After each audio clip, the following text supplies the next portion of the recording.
Hey, good evening, everyone. My name is Chris. I'm with School of PE. I'm joined here with Muhammad Algamal. He's not only just an instructor for us, but he is also a practicing engineer, and he's also an adjunct faculty over at NJIT up in New Jersey. So I'll let him introduce himself, but kind of give you an idea of what this whole webinar is about here this evening is, if you haven't heard about or maybe you've read about the upcoming spec change and exam alignment that's going to hit the PE Civil here coming April of 2024.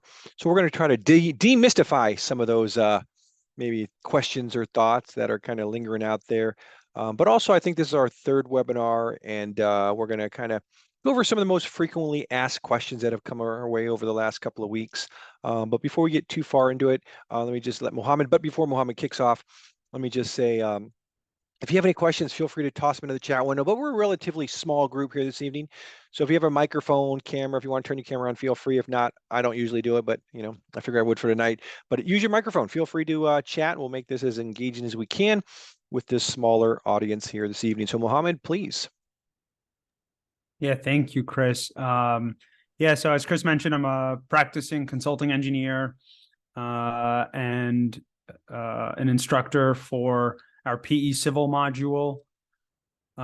If I had to categorize, maybe just as an overview for the specs changes, I think two words come to mind. There's a distillation of content regarding the breadth of topics that are assessed for, and a rebranding of nomenclature. So we see how things that were previously defined, same questions, same topics, but the examiners are referring to it in a slightly tweaked or refined manner. So those are the two things that we see: less topics over the same number of questions, and some of those topics are referred to differently than they were in the legacy version, as I'll refer to it. Thank you, Mohammed. So let me just kind of tackle some of the questions I'll ask you, and Mohammed, I'll let you go ahead and kind of reply to some of the questions. But some people I kind of tackle the beginning, but maybe we can enlighten a little bit further. But when will the new exam specs become effective?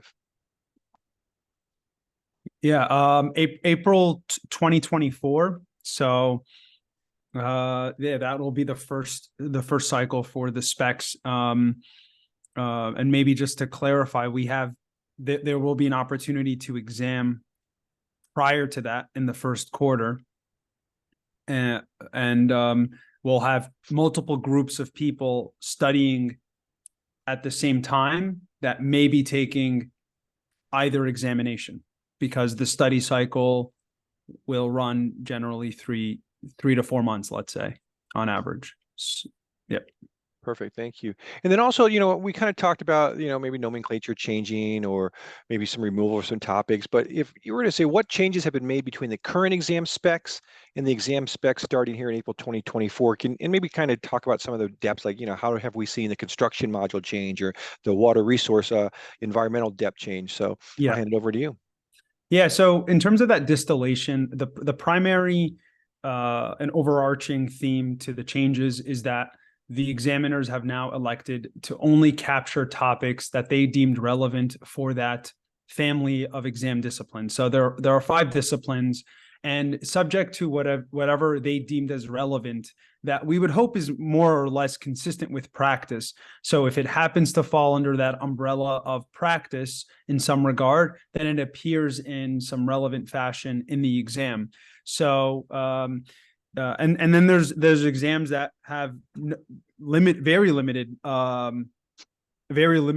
coverage in other topics versus more diverse ones. So for an example, we see that the structural topics, I'll have it in front of me. The structural topics, there are 5 chapters, if you will, or 5 categories of topics, and there is no transportation. There is no water resources whatsoever. But if we go to something like construction, in construction, we will see some structural topics, at least embedded in some degree. We might see, we have a chapter on hydraulics and hydrology, because it's still within that realm of relevance, if you will, to the construction practice as what the examiners defined it. We see structural mechanics. There is even some geotechnical soil mechanics chapter in there as well. So because of the fact the construction module is perhaps more diverse, multidisciplinary than compared to its counterparts, we still see a lot of those topics that were in the legacy version now still present. But in other disciplines, we do see that distillation. So the same topics just cover more questions. So there's a density in that regard. So those are the two extremes, I would say, on both ends of the spectrum, like an utter distillation where there is limited breadth capture from associated topics, where in construction, you still see a lot of those topics still present, just in a reorganized fashion. In terms of now the next question is, in terms of the difficulty, what do we expect to see? On average, a lot of the same assessed questions that we refer to that were assessed in the breadth would still be captured in this new format. So even though we do not have breadth and depth, we will still have that same level of difficulty or technical intensity presented. So it doesn't necessarily mean it's a harder exam. It's just a more concentrated exam on select topics. So yeah, I'll leave it at that. Chris, did I get that whole question, or is there any other things that I left out? No, it's good. So, I mean, if you just take a look at what the current exam format is, it's 8 hours. What's the other exam's going to be? I mean, it's a 9-hour appointment time, but 8 hours to complete the exam. And everyone kind of refers to, you had the morning, the afternoon, which comprised of the breadth in the morning, in the afternoon, or the depth in the afternoon. The common topics were right now is 1 through 8 on the exam specs, includes geometrics, project planning, so on and so forth. So those are going to go away come April. But if you look at some of the disciplines, I think water resources has like a carryover of 4 or 5 of the breadth topics. So everyone just, have to take a look at your exam specs. So yes, there's still going to be 80 questions on the exam. It's going to be a 9-hour appointment time. And then it's going to be 8 hours to take the exam. People have asked, like, is there going to be a segue between morning and afternoon? Like, hey, once you finish the morning questions, do you move into the afternoon? We did some digging, and after you complete approximately 40 questions on the exam, and this is the April 2024 format, you'll be, I guess, asked or required to submit those questions. And I'm assuming, and maybe Mohammed, you can enlighten me, that you can't go back to those previous half questions. This is one thing that we can say is unchanged from the current exam format. So as at roughly when you complete roughly half of those exam questions, you'll be prompted to elect for your scheduled break, if you will, or your allotted break, which is 50 minutes, 50 minutes. And you can take all 50 minutes, or you can relinquish it to some degree, but it doesn't add credit or time for the next portion. You don't have a maximum or minimum duration for those first 40 questions. It's the understanding, the only constraint is that all 80 questions have to be submitted within the 8-hour time frame. So if you finish the first 40 in 3, guess what? You have the next 5 hours to complete the remaining 40. Thank you, Mohammed. So, right now with the current exam format, if you are, time is of the essence, right? You don't want to spend too many minutes per question because, you're going to delay and maybe you'll miss out on being able to answer some easier questions later on through the exam. So right now you're currently able to flag questions for review. So will that still be the case with the new April 2024 and beyond format? Yes, we don't see any changes in administration from and overall format. The only thing that really changes in this from the legacy version to the new version is the topics, how they're presented, how they're captured. I'll even add to that, one of the things that maybe is not a point of fixation or realized is that we have pretest questions in both the current version and those pretest questions mean essentially they do not affect your exam score. They are buried within your exam. They're used to calibrate the exam, and there isn't really a definitive way to know which questions they are. But 10 of them don't go to your score. So that's good to know. The bad part is you don't know which 10 of those questions they are. No. So, when change comes, there's always a couple of questions that kind of pop out more, right? Like I remember when PE Civil transitioned to CBT a couple of years back, right? Went from paper to pencil to computer based, and people were like, "All right, is it going to be easier or is it going to be more difficult?" So I think some people are asking the same question now, like, is the exam going to be easier come April 2024, or is it going to be more difficult? And the easiest thing would be like, hey, I can just tell you based on personal experience, your background, your whatever, it's going to determine that. But can you give kind of more of a broader response to kind of maybe, appease some of those people that are asking that question, whether it's going to be easier or more difficult after the change? Yeah. So, yeah, it's a loaded question, and like you said, Chris, I think you hit it on the head that it's going to be dependent on that candidate and their background. I think there are certainly advantages that we can exploit if I had to kind of define that a little bit further. And there's some things that we have to be aware of going into the exam. So candidates, for example, if I had to speculate, there is a chart that circulates in some of NCES's data that shows pass rate relative to the years of experience in industry. And we see higher pass rates on average in the 0 to leading up to 40 years. And then the 4 beyond, there's actually a drop. So there's an increase in, leading up to the peak, a local maximum or an absolute maximum at 4 years of experience. And then it starts dropping away significantly. What I speculate in my estimation is that we might see that those pass rates in the 4+ years start to pick up a little bit more, because folks and candidates that are closer to the FE experience or the FE examination and a breadth of categories that they've been assessed on more recently in their bachelor's could leverage that insight, could leverage that experience on the PE. Whereas now in a distilled fashion, you really have to have what the examiners defined as that minimum level of competency in that associated discipline or in that associated discipline of practice.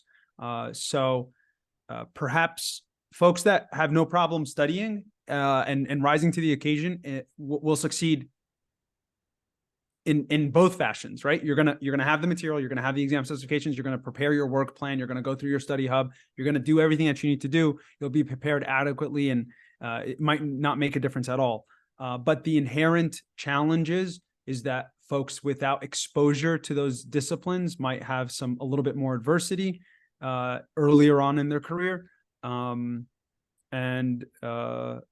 something to be aware of, I think, at the minimum. But it's not to say that you can't prepare for it. It's not to say that there won't be resources that will adequately, get you to par for that exam experience.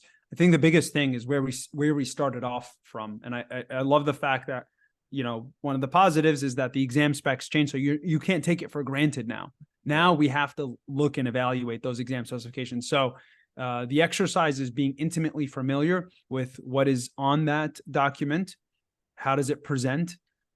Where is the comparable resources? So the NCS practice examination, and then using it with your curated material from School of PE and everything else to kind of navigate the mastery of these topics. Thanks, Mohammed. So you think that's a loaded question. Let me tee up this other one for you.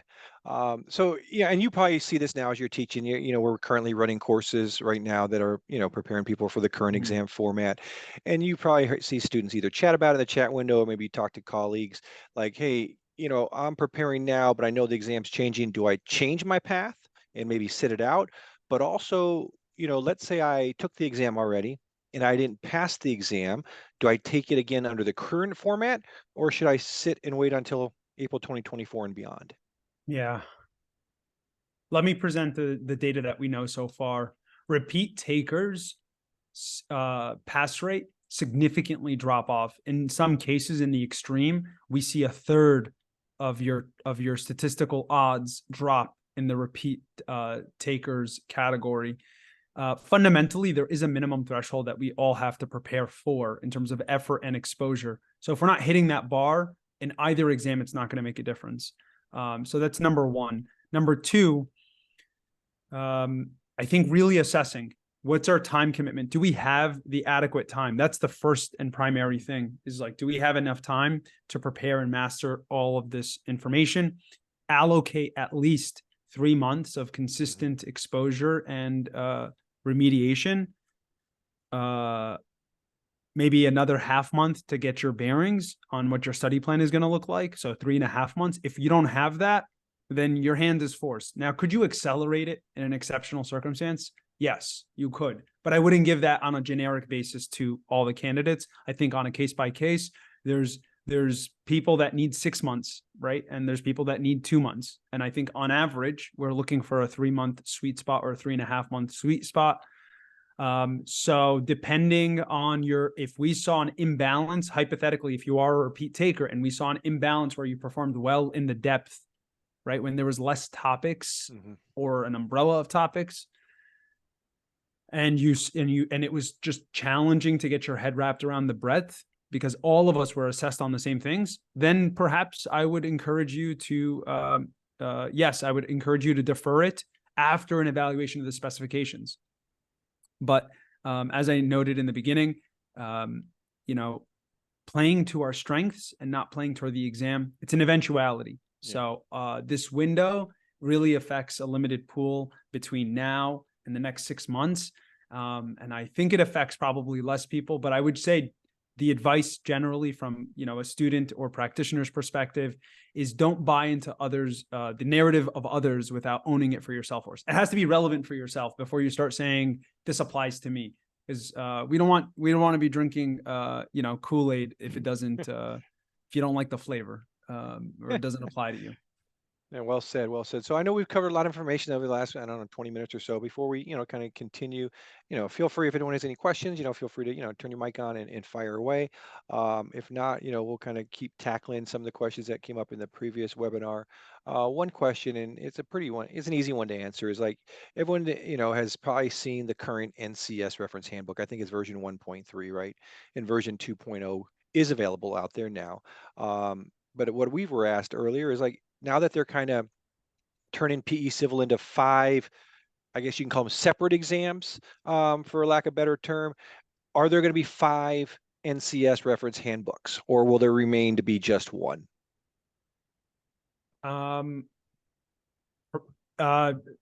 It's just one, Chris. I think there was some reorganization that was done on that version 2.0.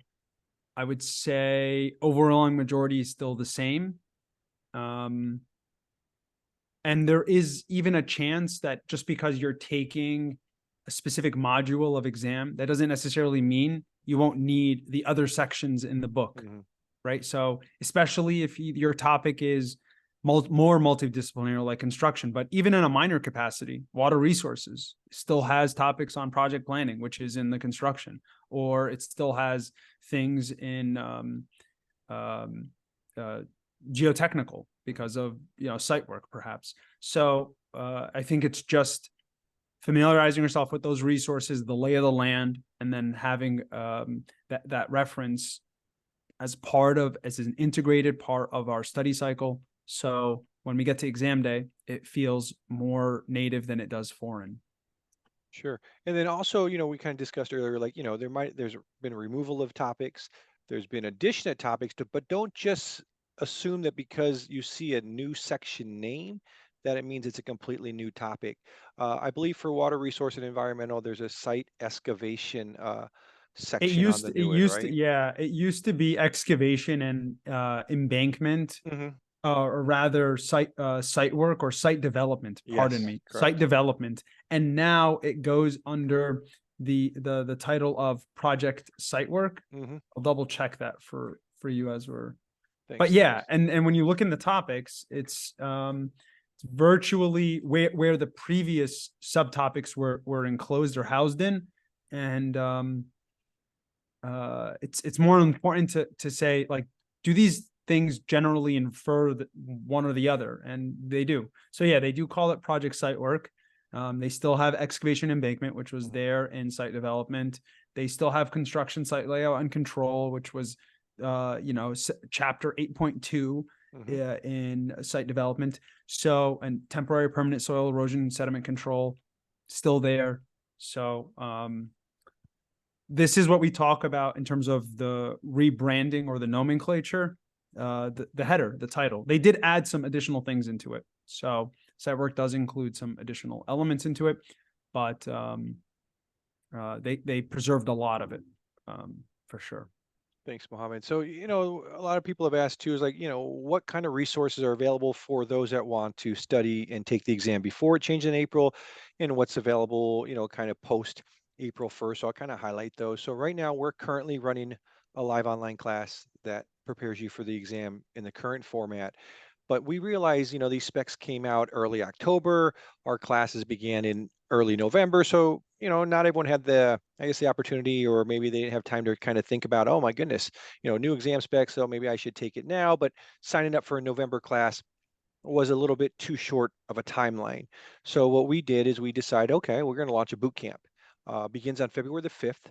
It's a little bit different than how our typical live online classes run, in the sense that, as soon as you register for the boot camp, you're given access to the on-demand course, which will allow you to go through some of the modules ahead of time, ahead of the class start date. That way, maybe you can prepare questions, or maybe some of that material won't be, a first-time viewing for you once the live online classes begin. But, some of the biggest differences in the boot camp is the breadth right now in its current class format is 4 weeks. It's condensed to two.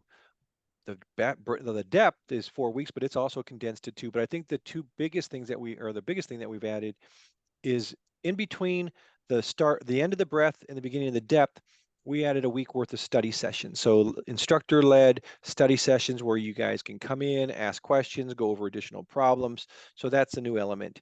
And the same thing happens at the conclusion of the depth classes as well. You'll have a week of live study sessions again. And I think it ends on, March 14th, which would still give you 16, 17 days to, test before the exam format changes. But again, key is make sure you schedule your exam, right? Don't prepare for the exam pre-April 2024 to only find out that you can't sit for the exam before the change. So that's one. But we also understand that not everybody is, ready to take the exam in its current format. They want to take it in the new exam format, April 2024 and beyond, but they want to start preparing today.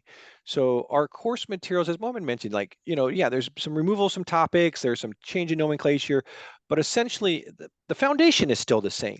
So our current materials will prepare you for the new exam format. You just have to navigate through some of the modules that aren't applicable to your exam, right? Like geometrics or hydraulics and hydrology for some of the civil depths. So that's there. But right now, along with Mohammed and some of our other instructors, we're working on updating our question bank, making sure that those questions are still, I don't want to say relevant. Maybe you can chime in, Mohammed, and tell a little bit better, but I'll kind of give it a shot, and then I'll have you tag in. Mhm. But maybe make them relevant, or that they're going to apply to the new format. But also, are we adding the applicable codes and standard references, or the equation references, or the references in the handbook for 2.0 to the questions? So those are being done now, and they should be ready by mid-Feb. But I'll let Mohammed kind of talk about relevant. It was probably a bad term to use, but maybe Mohammed, you can try to clean up my mess there. Yeah, no, and I think you still captured the spirit of the effort of how we're gearing up for that,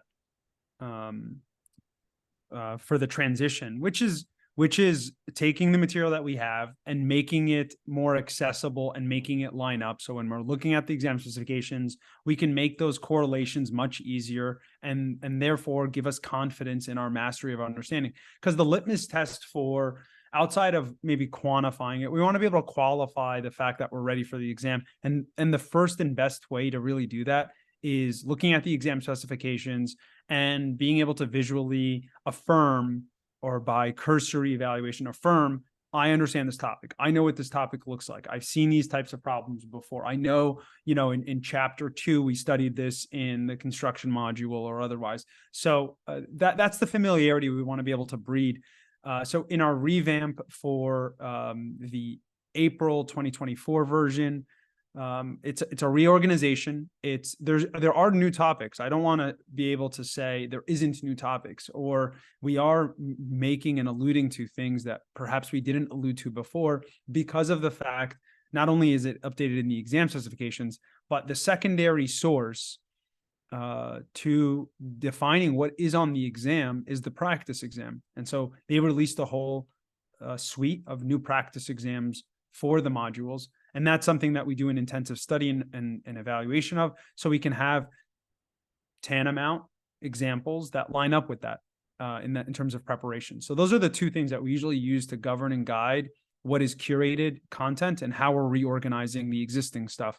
So a lot of it, let's say 90% of it is going to be it's definitely more than salvageable. It's usable, it's relevant. It's just putting it in the right place so that when you line it up, it makes sense as to the grand scheme of your comparisons and evaluation.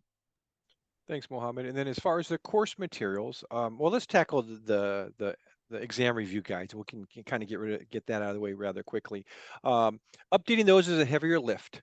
So we plan on working on those throughout 2024 and probably have the exam review guides probably ready in 2025. But our course will be ready, at least the on-demand will be ready by, I'm going to say, third week of January. The on-demand course will be ready to go. So for anyone that registers now, even though you're preparing for April 2024, you can begin going through the modules of the current course now. When the new materials are available, we'll provide you access to those materials as well. That way you can kind of switch over and just then focus on updated content, plus the modules that are relevant to your respective exam. And then in February, there are, I mentioned the boot camp, which will get you ready for the current exam format. But I think in mid-February, I think it's the 10th and 12th weekend, the live online classes start for the April 2024 and beyond. So again, mid-Jan to the third week of Jan, we should have the new updated on-demand course ready to go. And then in February, the live online classes should be starting. But also last year, we released our version of the PE Civil Practice Exam questions and solutions booklet, one for each of the 5 depths. So we'll also update those as well, and those should be ready probably by, I'm going to say, April, to go live with our physical copies of the School of PE's practice exam and questions booklet. But that's kind of what our timeline is on preparing our updated courses for the April 2024 and beyond. Any questions from anybody before we kind of wrap things up? Okay. So again, Yeah, oh, please. sorry. Oh, no. Yeah, Hey, John, how are you? good. How are you guys? Good, Sorry, good. my mic Thanks. wasn't Yeah, working in the beginning. no. I heard you Thanks guys for ask.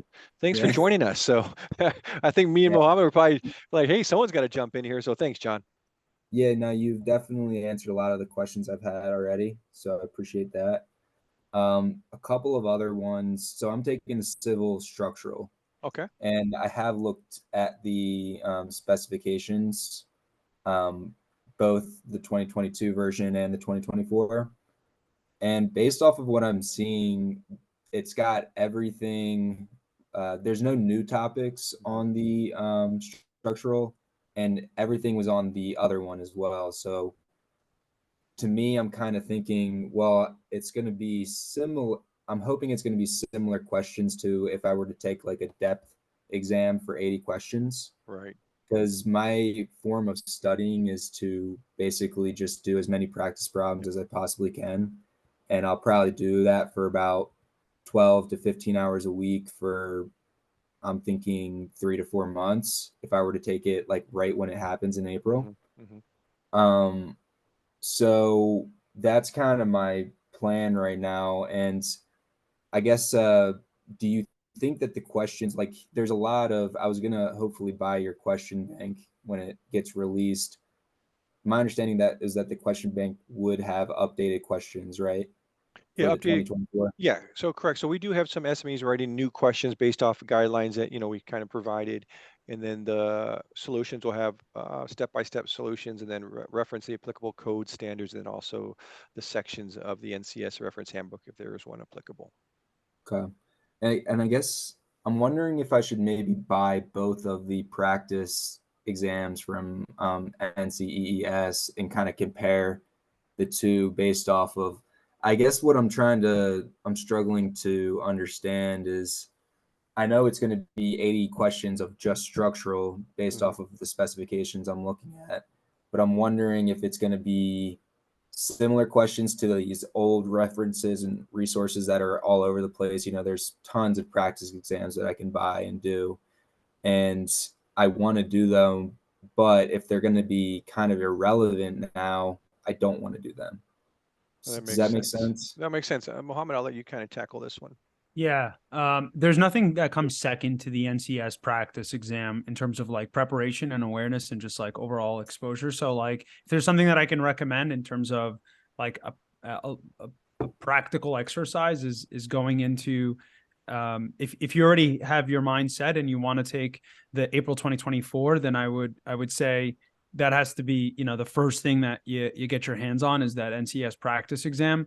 In terms of the comparison, it might be a moot point. You'll see a lot of those same questions repeat. They did do that. So the questions that were applicable, and if you saw the same standards, they use them again. And if we see the same topics and no new ones, now they will, you know, be more creative in terms of presenting that same topic in different modes or modalities to assess the same objective. Because from the examiner's perspective, they're looking at it as how ideally they're getting 100% compliance with expectations of what they've outlined on paper with what manifests in the practice exam and in the actual exam. So the onus is on them. Like when they're selling a problem anywhere, does this line up with the exam? Otherwise, it's not a true assessment and they have to throw out that problem. And they do that from time to time. If it tests really poorly amongst competent candidates in that testing pool, they'll have to throw out that question and it changes the overall cut score. So they know that this doesn't perform well. And that's why they have pretest questions, et cetera, et cetera. So to answer your question, that is really one of the best things that we can do, at least in terms of exposure to questions, getting our hands on the NCS practice exam, doing all those questions, and then getting a feel for how they're presenting it. I'd also like to offer just like some context and then maybe some opportunity to follow up, John, because I know I've been rambling, but there is an advantage to a multitude and volume of questions from the perspective of getting mechanics in and building endurance or just exposure. And there's an equal advantage to really letting it steep. So like concentrating a better, more potent tea if we're letting if we appreciate the actual topic or the concept, I should say, from that question, so that we're not just doing it for the sake of, I know I just go to this equation and I substitute the parameters and then this is my resultant and that's my reported answer, because there is an advantage to that exercise. But what about if they, instead of giving us variables 1 and 3, they gave us 2 and 1? Do we know what is actually the objective now? Could we rework it at a superficial level? They could, and then they ask us conceptual questions altogether, which have no numbers. And do we recognize what the ask is? So real mastery of a topic means that we understand it in every permutation and in concept form, first and foremost. But I always love the strategy of doing problems. Absolutely. But let's do problems, from a, meaningful perspective, in that regard, not suggesting that you're doing otherwise, but, so anyway, so follow up, what did I not touch or what would you like me to touch on? Well, I guess what I'm struggling with is I want to get some of these practice exams and questions. And yeah, I see your point for sure.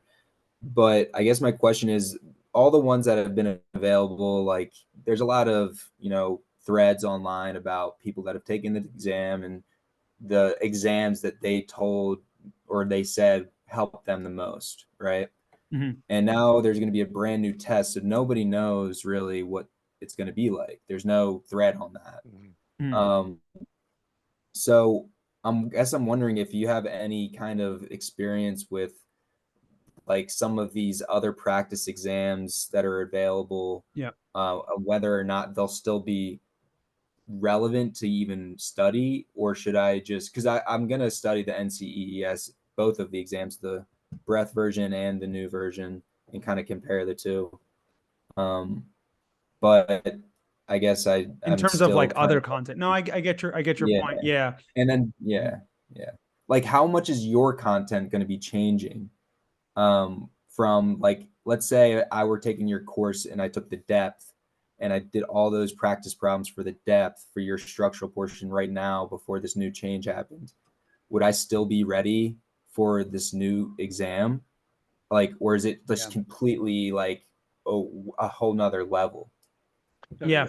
Yeah, no, it's a great question. So first and foremost, the same challenge that we have is the same challenge that the examiners have, where they're going to be bound by the exam specifications. You know, the whole like communication theory, when you encode something through speech and then someone has to decode it, and the problem in between, that there's noise. So there could be a distortion between when I say I mean A, and does the audience actually think I'm saying A and receive it as A, or are they saying that sounds like B a lot? For example, so it's, are we saying the same thing? And I think the challenge that everyone's going to have is that obviously a lot of the material, like I said, is going to be reusable. Now, the stuff that the nomenclature changes a little bit, it's going to come down to the subject matter expert in any place, their interpretation of what they mean by that, because they're going to make that correlation with the exam specifications on the NCS practice exam, and then developing problems based off of those problems, and anything else that could fit within that umbrella. So there is going to be some guinea pig testing, if you will, with the testing pool and how it performs with how people prepare, because we did see a drop off in terms of performance in the CBT module from the paper and pencil. And I could point to a few things. Maybe people thought it was going to be easier because they thought they could just control F everything. So they weren't doing that proportionate level of diligence prior. And maybe the examiners were actually throwing in more challenging or non-conventional, non-traditional questions that they never did before. And we got a lot of feedback on that, generally speaking. So there is going to be some guesswork, but I don't think we would be so far off the mark if we just always brought it back to the primary and the secondary sources. That's the whole thing. Like if I'm teaching the class, I'm only giving material, and I'm only associating it with primary and secondary source, which is exam specifications, practice exam. And if I'm citing any of those, and if I'm citing anything else that's not within those two things, I'm tying it to them in some way. I'm tying it to a reference that I know the examiners have used in the past, that I know is a part of their library, that I know exam development engineers have used in every iteration of this topic, regardless of whatever. So in terms of other material still being usable, it will be usable, but to the same degree as the usable content that we're not going to be refreshing is usable. Everything is mostly, take what I'm saying also with a grain of salt. I think there's going to be a lot of conjecture and speculation out there. And until we get initial feedback, we'll finally know. But there's nothing wrong with fundamentally binding our preparation to, again, primary and secondary source of the exam specifications and the the practice exam. The first thing I recommend for folks when they're preparing for their journey is take the exam cold. No warm-ups, no nothing. Take it cold. See how you perform. See where your native biases tend to in the reporting or performance, and then use that as your honest diagnostic or baseline and build off of that. And you can take that exam, and you should take that exam 2, 3, 4, 5 times until it is completely mastered through and through, and not just based off of bias of like, I know the answer is C. Is like, no, I know what they're assessing here. And from the perspective of the examiners, they're looking to, capture me here, and this is the false positive, et cetera, et cetera. So if your mind is sold on April 2024, everyone that's going to sell, including, in full transparency, everyone's going to say we've updated our material and we're ready for the new exam. But there's a gradient of relevancy in the entire test prep community of like, who has like a really good measure for it. The examiners have been switching their goalposts in the last few years. So I can even take it one step further and say, like, we all don't have a good finger on the pulse. there's some things that we know test better than others and that they never change. Ultimately, whatever comes closest in comparison, I'll sum it up like this. Whenever I'm looking at a good question, does it test the same? Is it presented the same way that I see it on the practice exam? Is it clear? Is it clear content? Are all the parameters explicitly stated? Is the solution unambiguous? Those are the markers I look for in a good question. Is it well timed? Can it be done within 3 to 7 minutes? Because questions that test you and say the estimated time for this question for 12 minutes or have multiple topics conflated in the same question, I take reservation with that. Then I say this has instructional value from introducing a concept, then it does have practical value for the exam. Does that make sense? Definitely, yeah. Yeah, so that's my only thing. When I was a student, I remember going through, I did thousands of problems. I did an exorbitant amount of problems, but I found the best benefit, at least in my preparation, was seeing good problems over and over than seeing diversity of problems, because that you can't quality control that. And unfortunately, there's a lot of people that, everyone, their claim is, money back guarantee if you go through all of these exercises. But here they are trying to tell you to bench 400 pounds when you only need to bench 120 for the exam. So maybe there's a healthy medium. I want you to get conditioned to be able to bench 150, 170 on a good day. But I'm not going to break your muscles and your tendons telling you to go to 400. And this is what to expect. So we have to find a balance in this in terms of how we're preparing our candidates. Yeah. No, I like that. I think, I think I'm going to take that to heart, because I'm kind of the same way in terms of redoing problems and redoing problems, quality problems, straight from the NCEES. And it sounds like School of PE has a very good relationship with them. And I'm assuming that your questions are going to be pretty top caliber for the ones that are going to be in this question bank. Yeah. No, go ahead. And I think, I mean, I'm wondering how many questions you guys are going to probably have in that bank.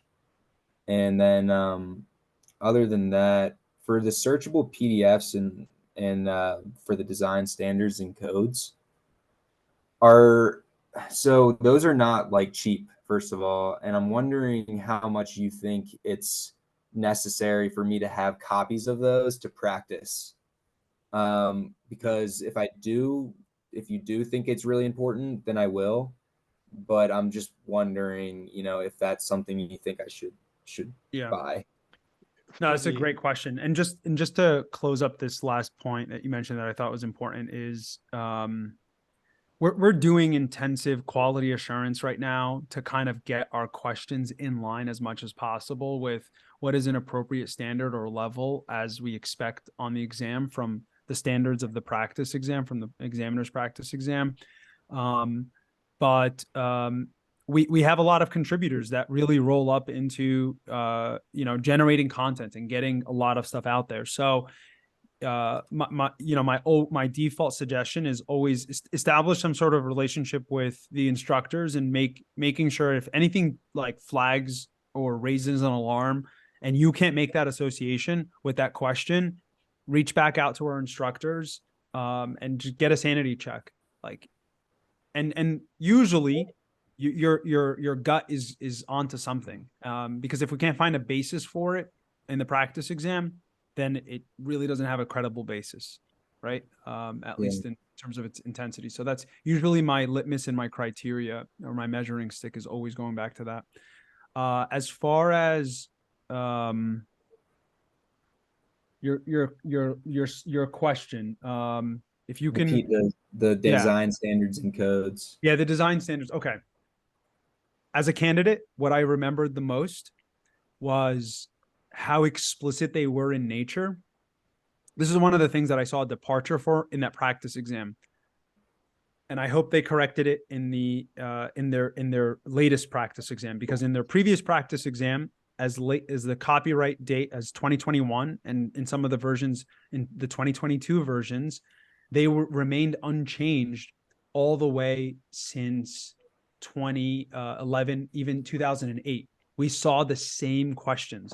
They just went through iterations of correcting errata, republishing it, enhancing solutions, and then rebinding it and selling it again. So the for over 10 years, we saw the same practice exam. So when we went to the actual exam room and we saw the questions, we're just like, we didn't think it was going to be this intensively correlating to design standards. I distinctly recall questions that were, as per Federal Highway Administration, NHI, like that, it would be that explicit. It would be, and then comma, what is this? And then you have to make that like, what chapter do I go to?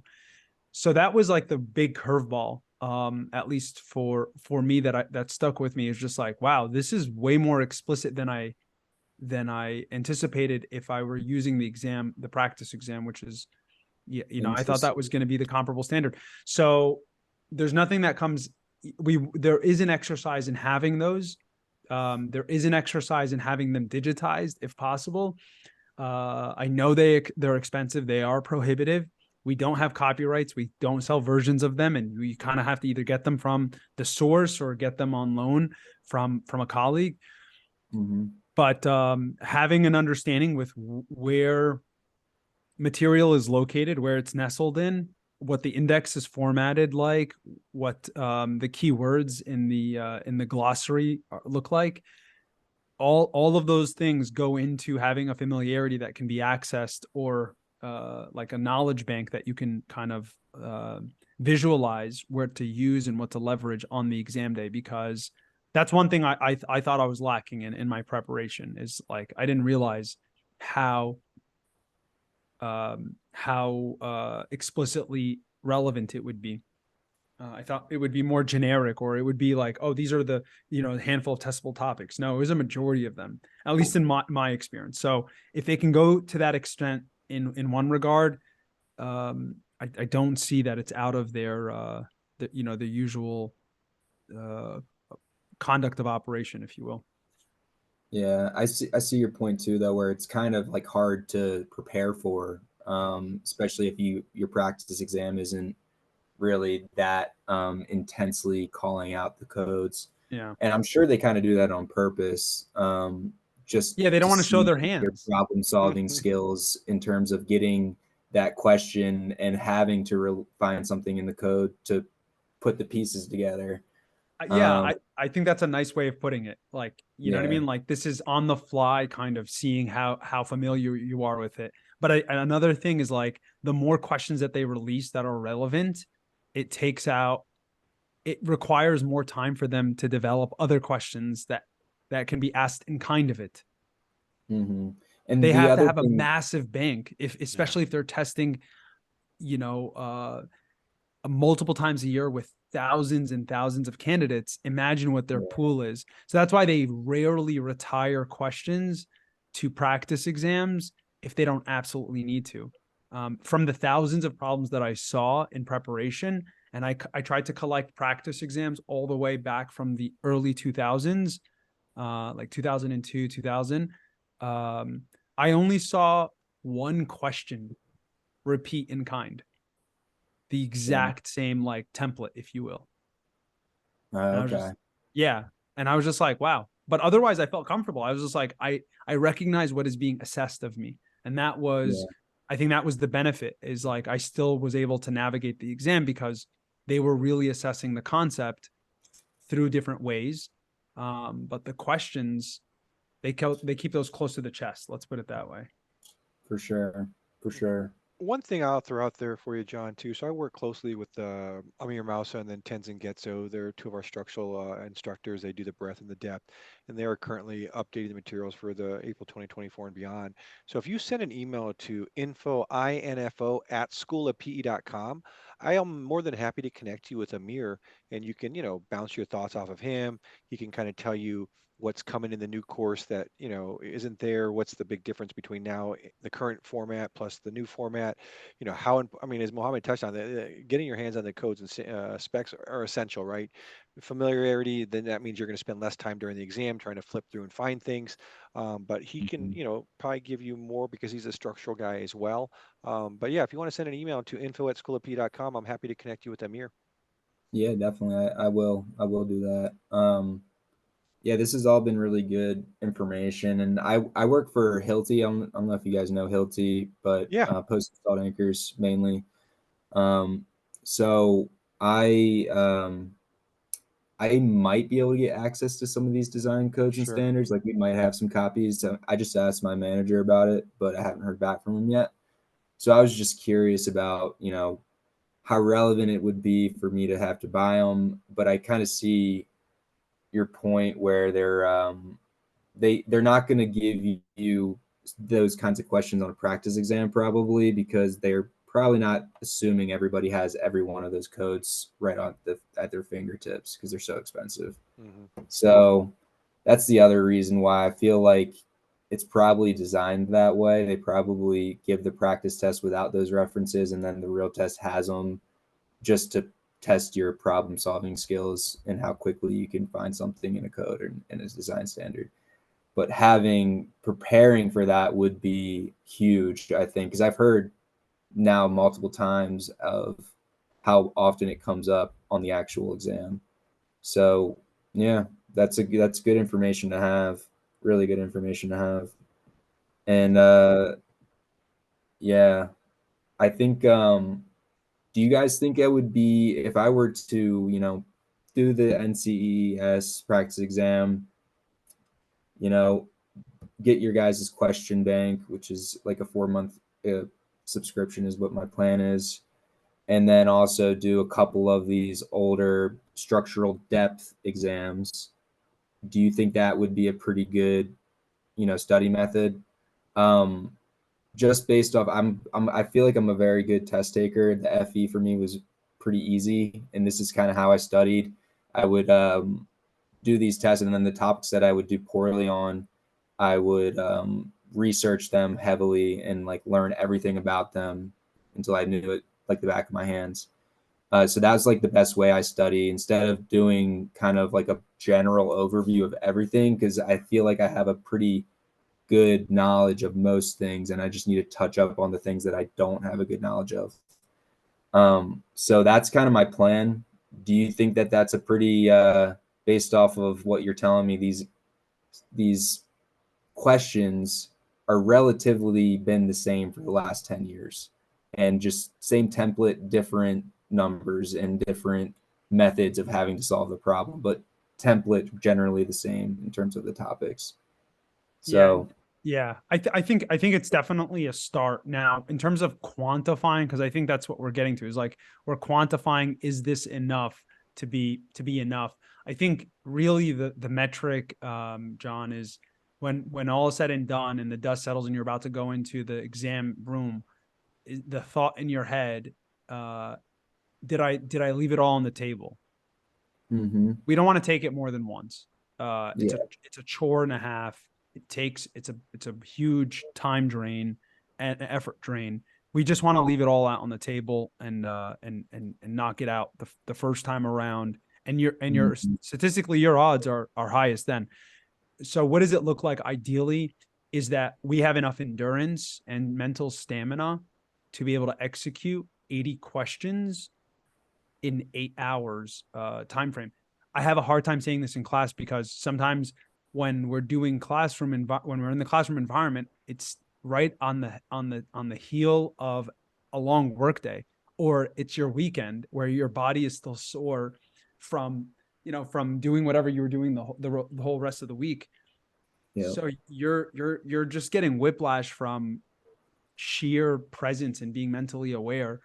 And for me to say someone, you need to do at least 6 hours or 4 hours a day could seem like a very tall order and could register as like being disingenuous. Like you got to recognize the strife that we're in right now. And so while I see that the merit in just like recognizing that we have competing interests and we can't dedicate as much time as we'd like, the eventuality is you walk into an exam and you have to be able to execute for 8 hours. Are we working up to that level of performance?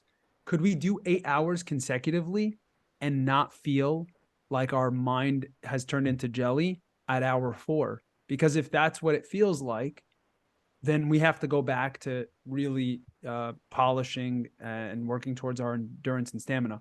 So the way I would qualify it is you could do 8 hours. You can wake up early in the morning. You can go to a remote location. You pick up, a library on campus, or you find somewhere where you can kind of simulate. You do that exam. You get over, a certain threshold, a higher threshold than not. So it could be 80 or 90%. And you feel relatively aware, like you weren't making mistakes in the seventh or eighth hour, mistakes that you would never make in hour number 1. Right? Exactly. There's a As yeah, difference that's a good between point. there's a difference between having technical awareness and just being able to perform. So we want to make sure that you're able to perform. If you can do that by a combination of just doing problems on a daily basis, 1 to 2 hours, and up towards the 3 to 4, that's absolutely fine. But when you're tested in that last month leading up to the exam and you're doing 8-hour blocks on the weekend, or you're taking a day off of work to do that, then we also want to see the proof in the pudding as well there. And that's really the measure. So once I you're done like with that. the exposure, how does it look like in an exam-like setting? I like that. It's a really good plan. And actually, I did something similar to that for my FE, where I just studied and did tons of practice problems and watched, videos and whatnot on topics I wasn't well versed in. And then about a couple days before, or maybe the week before, I practiced it full fledged twice and passed both times. And then I felt pretty confident. And that's what you want to feel.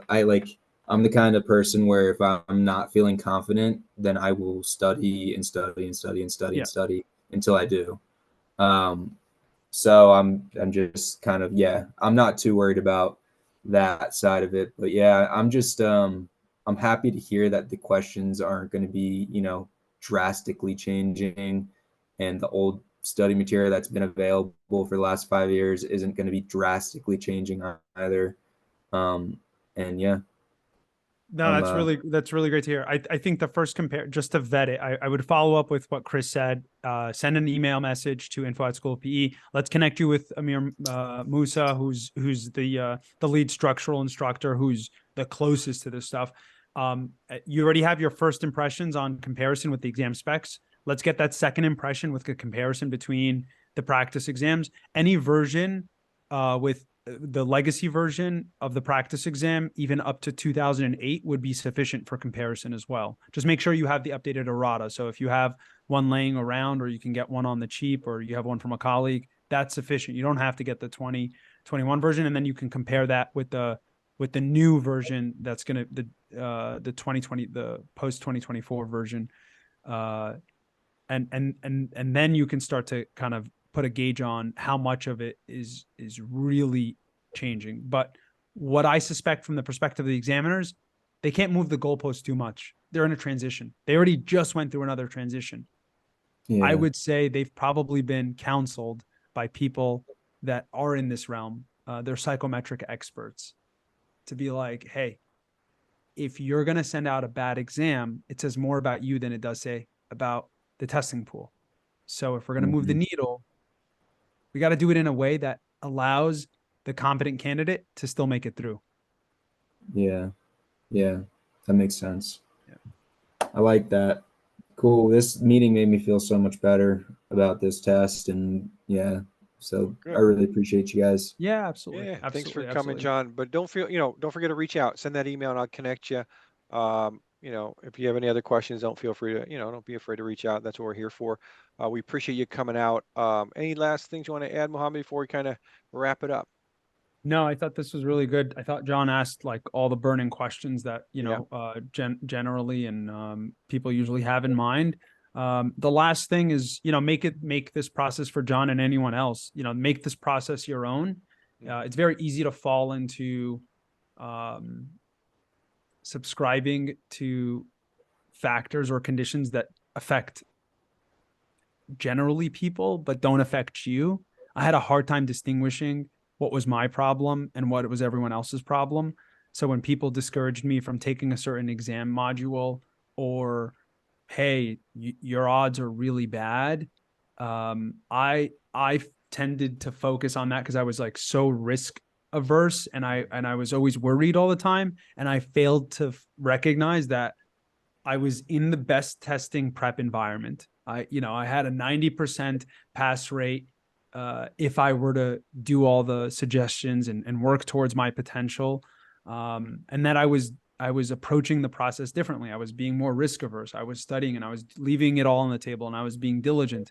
So the person, that was telling me, hey, this is my third time taking the exam, even though that scared, the heck out of me, that wasn't necessarily, my problem to subscribe to. So make this process, this journey yours, own it, and recognize, this is about what you put into it. And I think if you do all that, you'll only have the upside to look forward to. So I wish you the best, John, the best of luck, and everyone else that could be listening to this in the future.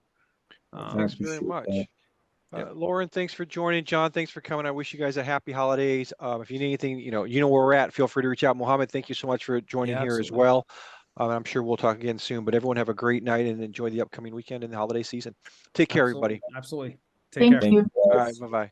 Appreciate it. Have a good one. Thanks, John. You too. Bye-bye. Bye-bye.